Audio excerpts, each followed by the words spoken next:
Sevana na masawira kadi watoto tititi makorokoto napo mari pakushikai hapa. Happy birthday mkoma mono mkundu. Asipeni kuma shingo tinotaka tamoresa vanhu. Saka regai titangire mbere. Achena manza ndinombera. Vanavudzi je mashoko mukanya. Farira imono kadisa manyanga. Chikandamina kovere. Makafura yebweri kayerera. Mofu no kufaro paruno surayo kupera nenda. Zokusiwa shedza isave azvieredzeishi. Kana umwe mudenga azvitakure. Mfaro vaviri pane zvisungo. Tsigirei nyanzvi kana igushungo iyi. Chibata hana bataka magira iwe. Varume vasina kana namakira. Ndinoda mukana vanachihera. Tinoziva daliro rinoyera iri. Tuve ndimi munodyana mambo imi. Zvitsai kumusoro gomori wondomoke. Zvanakira shumba vari pano.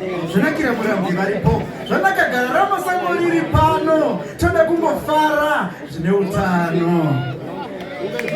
Saka tibane mutuku wanasiya. Ona mufela ndokutozvipedza. Asi mufela chisvo chamarokwe mufela zvamadzimai munozvinyanya. Yeka nichazezesa mutunhu una mangoromera. Asi kuna shumba chikara chezvikara. Paniko kupiko vanozvitutumadza nekukara. Takata vanhu vanembiri yekupapura vakadzi kana vabika. Nyama ikaiswa munyinopenga. Ndinevayira zhowere. Jere noungwaro ndizvo asi. Vayira zhowo kusvibira zvokusapimbika. Neno ridambata inonopimbika. Zvinovatori mukadzaka. Zvokusanyengeka. Vayira. Alright. Ndinevayira moyo here. Jere noungwaro ndizvo asi sei kune kuroorana pamwe zvanzi. Hanzi gono mutunga turi moyo chirandu. Pani wari muchimbori muchi unono kushaya nyadzi. Vayira gumbo. Gumbo mupa, gumbo panze, gumbo mupa, gumbo panze. Kozvomba zvakaitei. Alright.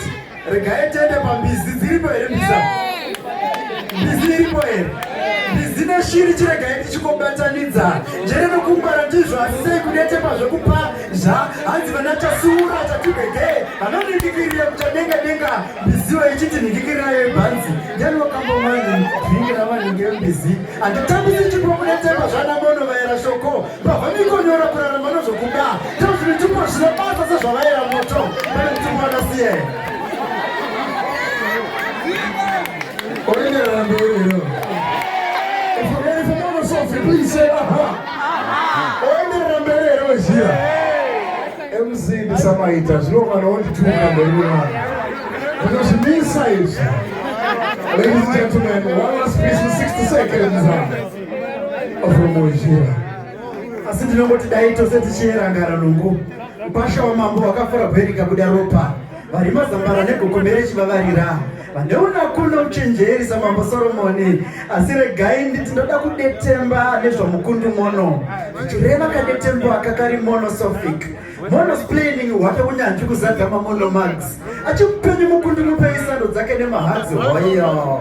Muono asekana mwana kwa basa rake mono. Simukenzwa vati toita sei nevanhu vamasvingo kundudzira kuperegwa kuomegwa. Wendevera kusamada achivanakidza magwa. Pandomba kukatira inokudetembo guya. Zvimwe tingareva sina shingo yaibata nyika pasina kuti kufu kutsoka nyika.